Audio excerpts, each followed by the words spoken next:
Hi, this is Kristi from birdmentor.com, where I teach advanced skills to beginning birders, and thanks for joining me today.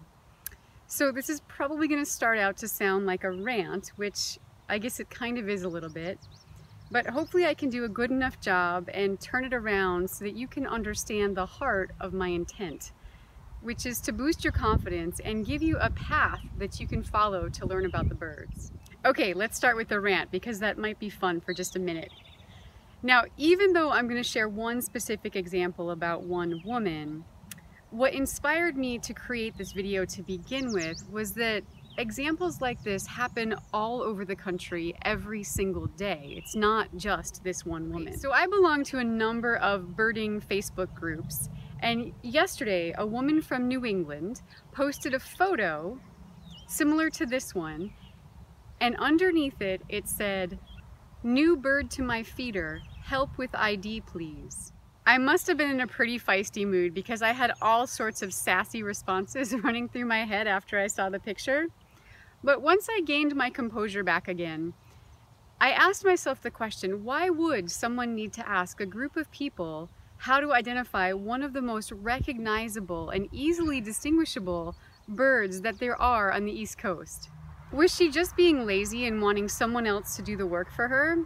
Or maybe she's bona fide colorblind and couldn't distinguish that glaring red patch on the bird's breast, which, you know, my father had a hard time distinguishing reds and blues with his vision issues.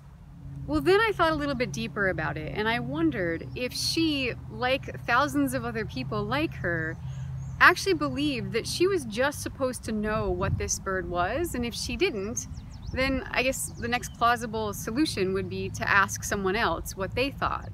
You know, this isn't that far off of an idea. Think about the last bird expert that you met.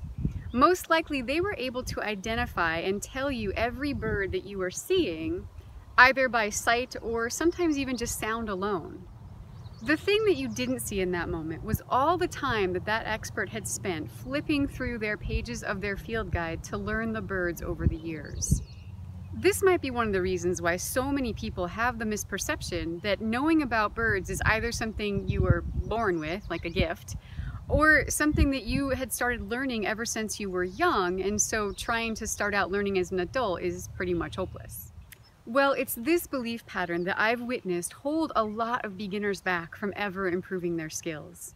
If more people believed that birding was an acquired skill and that they could excel as a birder, or even minimally that they could build on the skills that they currently had, I think way more people would take the next step for themselves, which is quite simply to get yourself a quality field guide.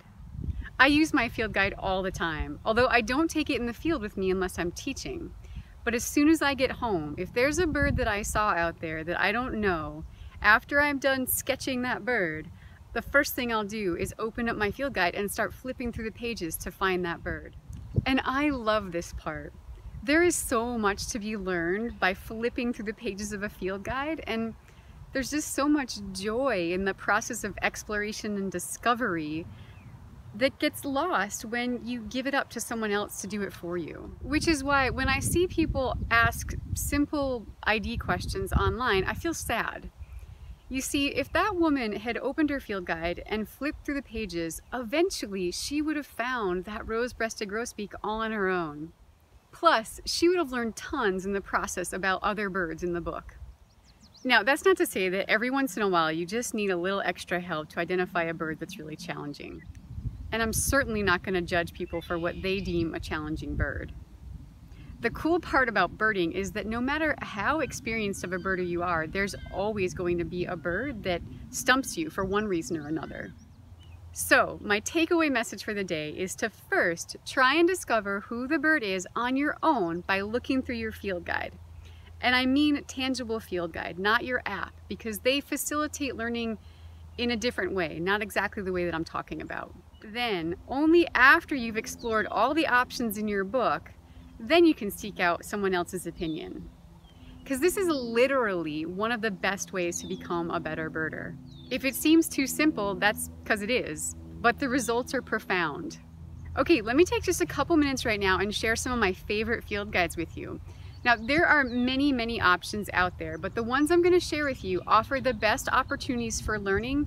Plus, they give some of the most helpful identification tips within the guides themselves. The Sibley guides, the Peterson guides, National Geographic. The Kaufman guides are great too. Plus, he has more advanced birding guides if you decide to get deeper into it.